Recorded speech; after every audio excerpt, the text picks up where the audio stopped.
Hi guys. It's been so long since we've done history together. So I'm really excited because you know what I've got to do? I got to draw a map. Yay! So what I'm going to do, I had you guys do a review for ancient Rome about how we got to where we are because we were reading about the Punic Wars. So I'm going to just do a little review and then we're going to start right in about the Punic Wars because I want to go over that with you because some of you from your answers that I got were a little confused, okay? So, don't look at my map just yet. I know it is beautiful, but I want to talk about the timeline, okay? So, we started out with Romulus and Remus, right? So, they were the mythical two boys who were raised by a she-wolf, and they were descended from gods and goddesses. So that's how we know that that was really a myth. And it was a myth because there was no written history at that time. It was prehistoric history. It was prehistoric before written history. And so the people had to have a way to explain some things. So how did they come to be? Why were they on earth? They came up, they had this story, and they descended from the gods because the Romans were very proud people and very proud of who they were. And so, of course, they would have come from the gods. So that story of Romulus and Remus is a very famous story. If you visit any museums around, you might even see those. In your textbooks, it has a picture of Romulus and Remus. Remember that? The she-wolf. And there's a lot of depictions that you will see in ancient ruins of that story. So, and I think in class, I showed you some of them that are at the British Museum in different places will have that in their antiquities. So, we think that was about 753. Don't know. There wasn't anyone to write that down for us. So we're guessing. Some people say as far back as 800. You know, as you go this way, the numbers get bigger. Okay, so, and it means it's farther away. Remember our timeline. It's divided into BCE and BC, which mean the same thing. And then the year 0 is what is the dividing line to when we start calling things CE and AD. And I know you guys know this. BCE, before Common Era, goes with CE of our Common Era. So anything 0 and older is our Common Era. Anything before 0, you start counting this way, and it is before our Common Era. The other time indicator that we have is BC, which stands for before Christ, and then the one that identifies the time on the other side of 0 is AD, which is not after death, right? Yeah. 95% of the people you ask would say after death, but you know that is not true. It is Latin for Anno Domini and means in the year of our Lord. Okay, so, and that's why we have the two different identifiers, is because it was always BC and AD, and it's based on 0 being the time that Jesus was born. The time before his life was BC. The time after his life was AD, in the year of our Lord, in the years that he lived. Those were that way, okay? So we studied, majority of the people in the world are not Christians. So therefore, they came up with a new representation that would be a very neutral way of describing time.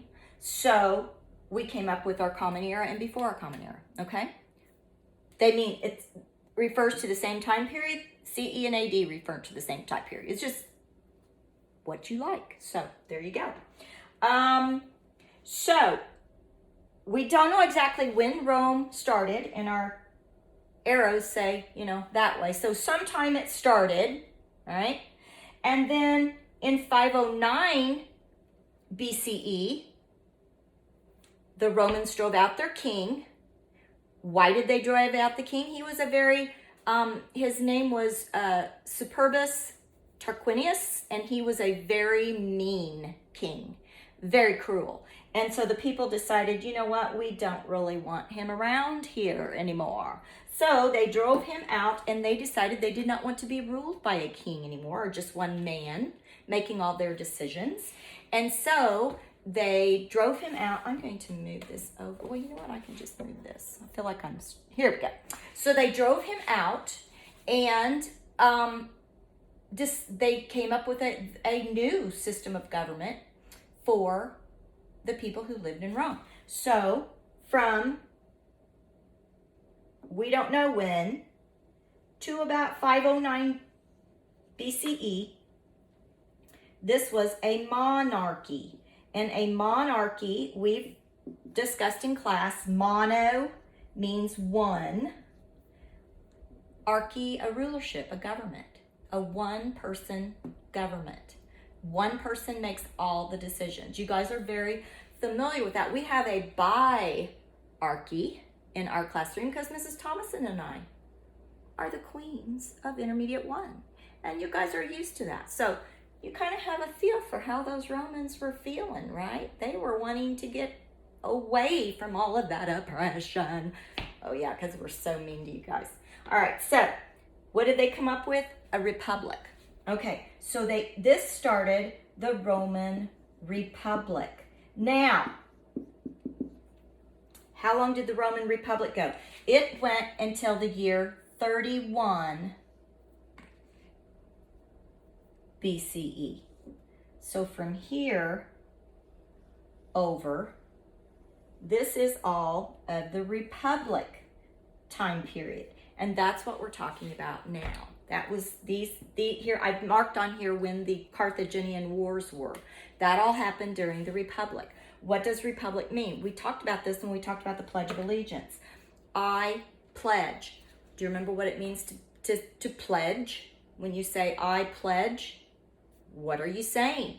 You need to know this. If you're standing up making an oath and you're pledging something, it means you feel very strongly about this. I pledge. I vow. You're making a vow. You're making an oath. I pledge. Allegiance. What is allegiance? Do you guys remember? I should have made you guys write these in your social studies journal, and I was going to, but guess what? Oh, COVID-19. Okay, so I pledge, I vow. Allegiance means you support it. You have a loyalty to it. You're loyal to it, all right? I pledge allegiance. I vow I'm going to be loyal to the United States of America. We all know what that is, right? Our country.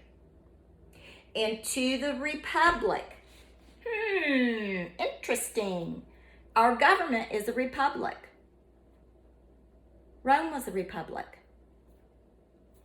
What does that mean? And a lot of you said, oh, that we're a democracy. No, it doesn't mean that we're a democracy. The United States of America is a democracy. Actually, Rome was a republic, but it wasn't too much of a democracy. Okay, so what is a democracy? We know what democracy is, right? It's a government by the people, right? The United States is a democracy, but the Pledge of Allegiance is, I pledge allegiance, to my flag, right? Which we've discussed. The flag represents your country, right? Okay, so it's my flag, but the flag is a representation. It represents the country. Just like when we studied the explorers, when they put their flag in the ground, it meant the country owned it, okay? All right, so I pledge allegiance to the flag and to the republic. A republic is a government by the people that has a set of written laws, a constitution. It has a plan. It is written down. What is the United States plan? What is our laws that are written down? This is the way we are going to play the game. If you play Monopoly, if you play whatever you guys play, Connect Four, there are rules. They're written down. If you have a question, you go read the rules. That's what a constitution is. It has a set of laws that the people that live in this country have to do. And if there's a debate about it, you go back to the rules, the Constitution, okay? The Republic of Rome also had written laws. They were called the 12 Tables. Now, the 12 Tables were written down. That's how we know this. This is part of history. It's part of history because it was written down. What language? Latin. Yeah. Okay, so it's a republic. They have their laws. It's called the 12 Tables. And what I would like you to do, so you need to stop and write this down. I want you to do some research. See if you can find, let's say two. Two of the 12 tables, which were, they had tables. They had 12, what am I trying to say? Like pieces of document. Find out what two of those rules might have been. What were some of the rules that people that lived in Rome back then, what were some of their laws? I'll tell you one of them. One of them was, if there was a tree and the fruit fell on the ground, you could pick it up. You could have it. If the fruit fell off the tree, you could have it. That was one of them, okay? So there are all kinds of laws. I want you to look that up. Now, how are you going to do that? You can get on a search engine, not Wikipedia. Wikipedia? No. I want you to tell me where you found your information. Should be very familiar because we've done this for bonus in social studies. This is not bonus. This is homework. Homework. Write it down.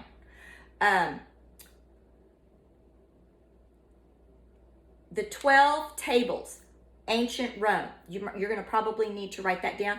Also, very important, put for kids, because if you get into the Latin or if it's like for college people that are studying this, you're not going to be able to understand what the law was saying. So put 12 Tables, ancient Rome, for kids, all right? I want you to find two. Let's see if you guys pick the same ones, if you find the same ones interesting, or if there's some others out there that you like, okay? So do that. Be prepared for that. We might talk about that in a Zoom class. But I do want you to turn it in. So you can reply to this activity. And if you can't, just create a work and send it to me, okay? And if you have a problem, all right.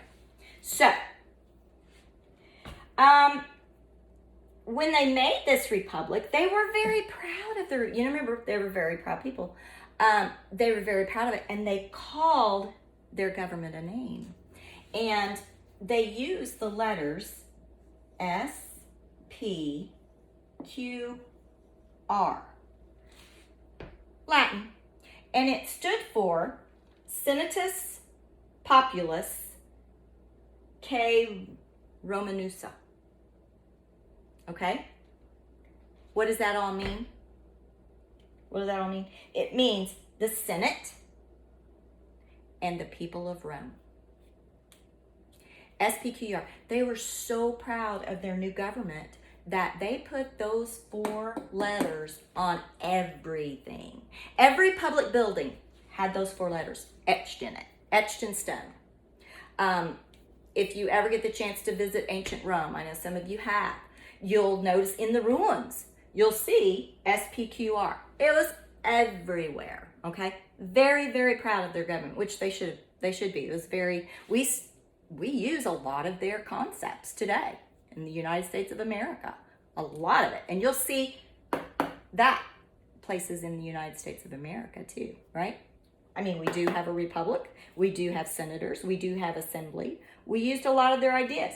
They formed, with this republic, a government that has 3 branches.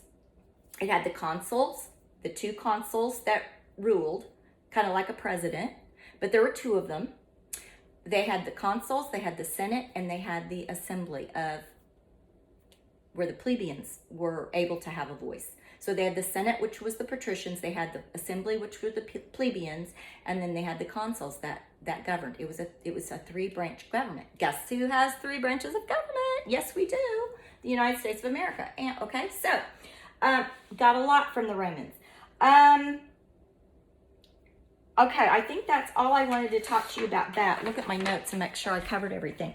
Let's get back. Let's go on to the Punic Wars. I want to go over that with you because it's such an interesting time in the Roman government. The First Punic War was a war between Rome and Carthage. It was between Rome and Carthage. Some of you put it was between Hannibal and Scipio. No, they were generals that they fought in the Second Punic War together, but they weren't in the First Punic War. When the First Punic War started, Hannibal was only 9 years old. His father was in the First Punic War. So it wasn't between people. It was between two empires, Carthage and Rome. Now, let's talk about where those were located. I haven't indicated that on the map. I'm going to try to do this from memory. We'll see. Okay, so Rome was right here, about right here, right? Rome. And Rome had really spread out by the time of this. You know, they started just kind of as a hill, right? And then there were other, the Romans started out as Latinians, like a clan, a tribe of people. Remember, there were all these hills everywhere. There were some other tribes, the Sabines, the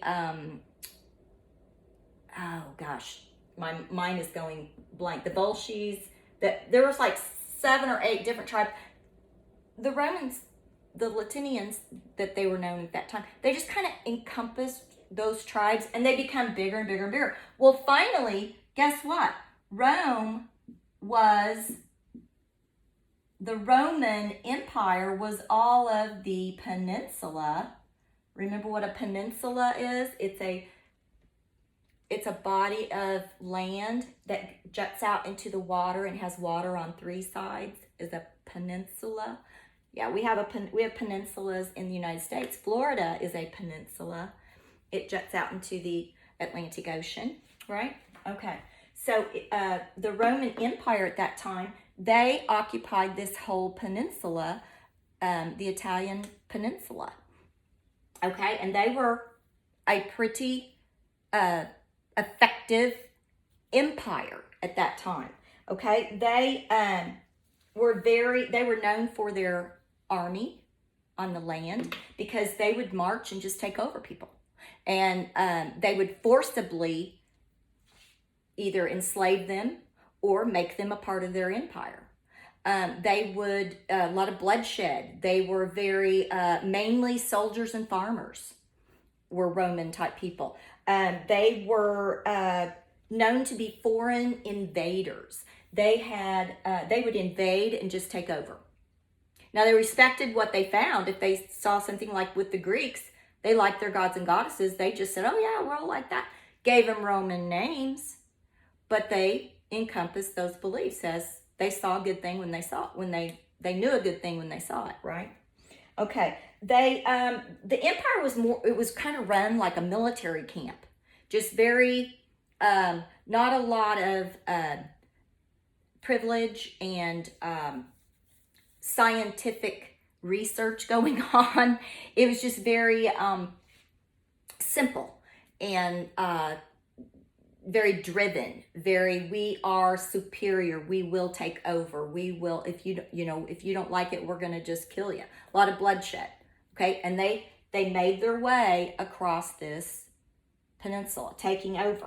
Kind of a very, very poor manner type people. Okay, so they don't really go into the sea areas much. They're very much a land type people. Now, Carthage, on the other hand, was over here, and this actually was a city of Carthage. Now, remember from studying your Greek last year, your Greek history, the Greek there wasn't like a country called Greece. It was little city-states. You had Sparta, and you had Athens, and they were like a country unto themselves, these cities. Carthage was a city-state of the civilization called the Phoenicians. And you read about that in your book, because that's where the Romans called them the Punic Wars, because the Phoenician people, Carthage, the Carthaginians, were descendants of these Phoenicians. And the Phoenicians lived over in this area. It is what we today know as the country of Lebanon, Syria, Israel, kind of that area. You might, as you get up into high school and college, it'll be known as the Fertile Crescent. The Phoenicians settled there, and they were a very advanced civilization. Now, the Carthaginians were descendants of them. The Carthaginians were rulers and a very great empire, bigger than the Roman Empire, actually. They controlled all of this, and they even went up into Spain. They had the northern area. Do you guys know what this is? This big mass that I've written the timeline on? Do you know what land that is that Carthage is on?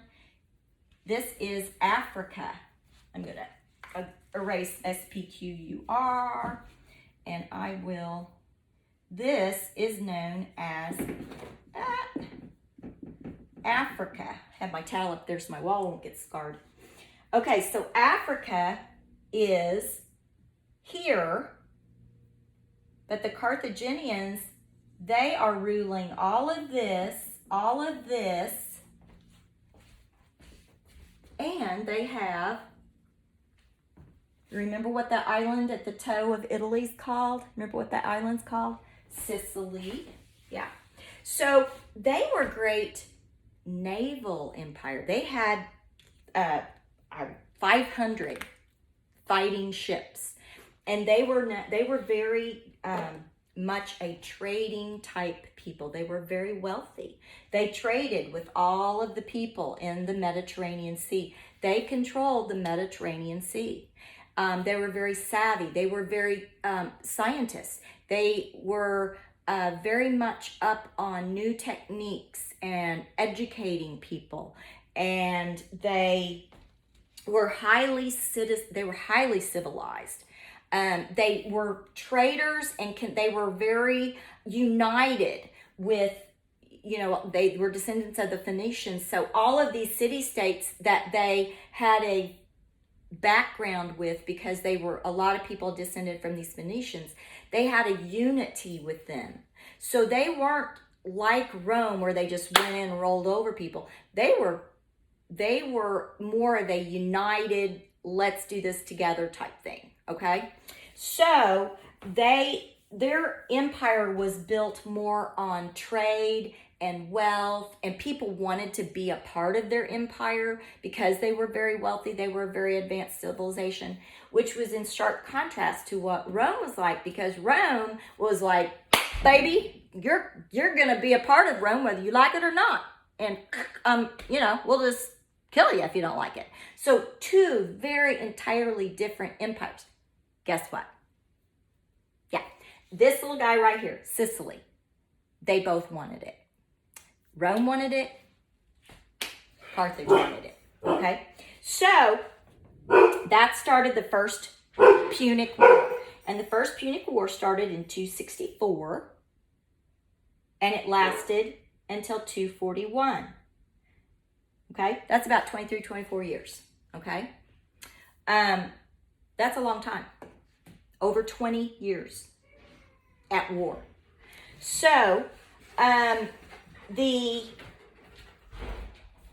which was very interesting, because if you remember, the Romans were very much a land people, and so their tactics were on land. They didn't even have any ships. The Carthaginians had the ships. They weren't so much land people, but they had all the ships.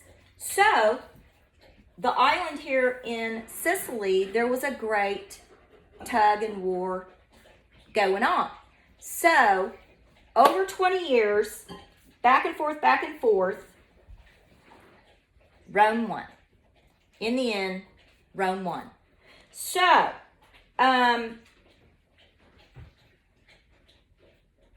during this battle, Rome had a Carthaginian warship that they we don't know if it floated up on shore, if they captured it, whatever. But anyway, they took this Carthaginian warship. And remember, the Romans are known for taking something of someone else's and making it better. So they thought, right? Which they did with the Carthaginian warship.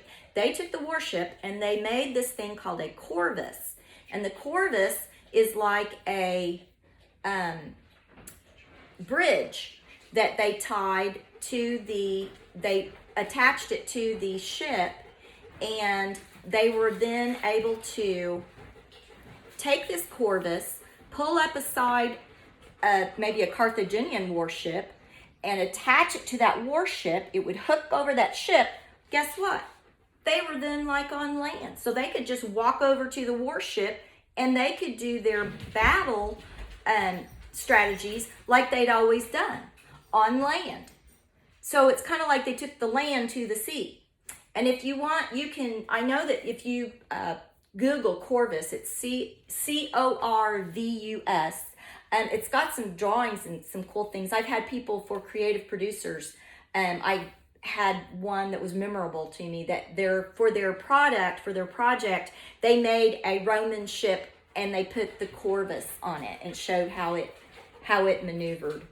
It kind of reminds me of like a ladder type thing they would bring over, but it would be very long where the Roman soldiers could just walk over from one ship to the other, because they weren't very good at naval tactics. So they did what they knew how to do well. So anyway, so that's what they learned from the First Punic War. And that was here. Moving on then, guess what? The Carthaginians hated the Romans hated the Carthaginians. So, of course, there's a second war. Now, Hannibal is the guy that you learned about, that his father had fought in the first war and brought Hannibal up to hate the Romans. Okay? So, in comes the Second Punic War.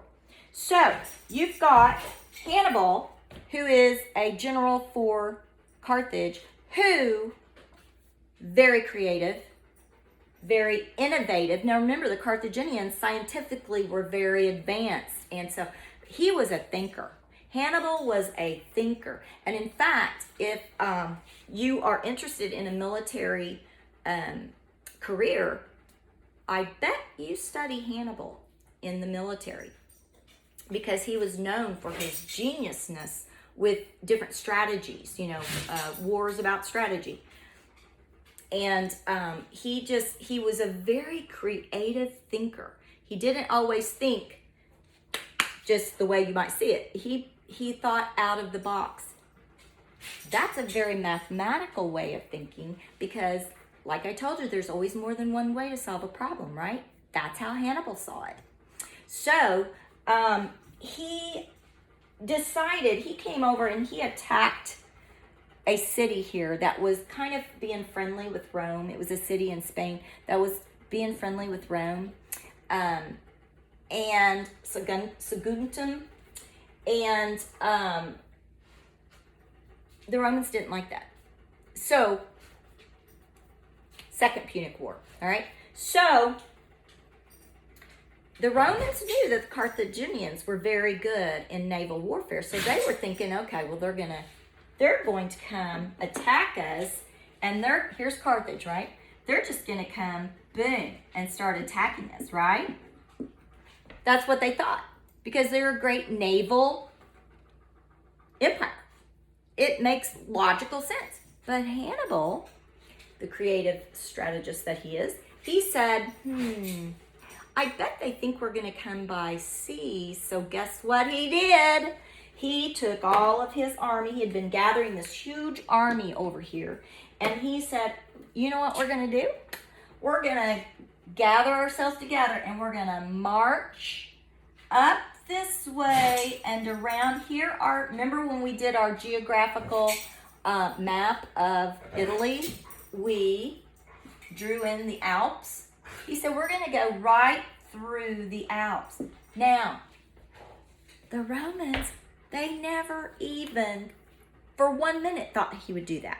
For one thing, they thought the Alps was a great military barrier. Who would go through the mountains? And it was wintertime. The passes would be frozen and snowy and cold. Who would do that? Hannibal. So it took him 15 days to do that. He took 70,000 men. He took over 30 war elephants. Remember, they were in Africa. So they used elephants in their battles. So they took these war elephants when they went this way through Spain, up and around, down through the Alps. Now, most of the elephants did not make it through those mountain passes. He lost a lot of men. As they went through the passes, they'd have to go single file and a little at a time, and it took them forever. There were people living around there, and they saw these people. What are these people? So they would attack them. People died of the cold. They would fall down the sides sometimes. So he lost a lot of men. He lost a lot of his war elephants. Didn't stop him. He kept going. Came down and he started attacking all of these allies that were part of the Roman Empire. Now, they did not attack the actual city of Rome. Hannibal wanted to wait for that because he wanted, what his tactic was, he wanted to try to get all the other cities to maybe form an alliance with them against Rome. He was wanting to turn the empire against the city of Rome. Didn't work. I don't know why, if they were more afraid of Rome than of Hannibal or what, for whatever reason, it didn't work. But he spent 16 years on this peninsula. All right, guys, I'm having class over here. Come on. So he spent 16 years fighting all those wars. Well, and you might say, well, but Rome wasn't this land empire. My gosh, their forte, their specialty was their army. Well, guess what? Over here, the Romans were over here. They had conquered some land here. It was called Illyria. They had just done that before they had gone into their second battle with Carthage. But there's a land called Macedonia, and oh my goodness, I think that's how you spell it. I'm not going to stop and look it up. Oh, look what I did. Okay. I'll worry about that in a minute. All right. So, they were fighting with Macedonia. That was a nasty turn of events, ladies and gentlemen. An unfortunate event. Anyway, so most of their army was over here fighting in Macedonia when Hannibal came in and connected and attacked. So they had some army here, but they didn't have all of it. Well, finally, there was a general named Scipio, and Scipio said he won his battle here, so they called him home. Well, he said, you know what? I'm not going to go fight Hannibal here. I'm going to go, well, what can I use? Here we go. I'm going to go here. And so Scipio brought his armies and attacked Carthage. So Carthage said, hey, Hannibal, come home, you've got to come help. So Hannibal left his fighting in the Italian peninsula and came down to Carthage to help save his country. But guess what? War II, Rome won. So out of the three Punic wars, Rome won the first one and Rome won the second one. Okay, so there's a third war left. What happened after that first war? When they won, after the first war, Rome took these islands here and they took this, and they made Carthage pay him money. After the Second War, Rome took this. They said, yeah, you're done with that. And you're done with that. And you're done with that. So here's Rome now. They're growing. They have all of this. Now, Rome is... Ooh. Uh-oh. I tell you, there are lots of things going on here today. Okay. So Rome, now you can see how Rome is really becoming an empire. And Carthage is just this little guy here.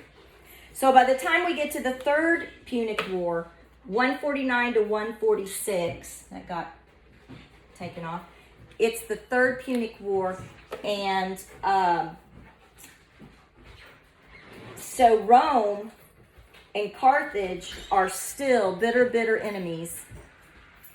Carthage is so mad, they decide to declare war on Rome again, and Rome just comes and annihilates them. It takes them like 2-3 years. But this time, Rome just burns Carthage to the ground. And if they didn't kill the Carthaginians, they took them as slaves.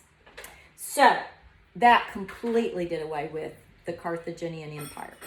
All right, so that brings you to your reading today that you finished. I guess it would be yesterday. Today, what I want you to do, you're going to look up your 12 tables. And then I also want you to read, it brings us up now. We're getting ready to find out what happened to this republic. Why did it end in 31? So that's what we're getting ready to study now is we've done the monarchy, then the time of the republic. Now we're getting to know the last and final type of government that the Roman Empire had. And that's a little clue, the Roman Empire. So, catch you next time.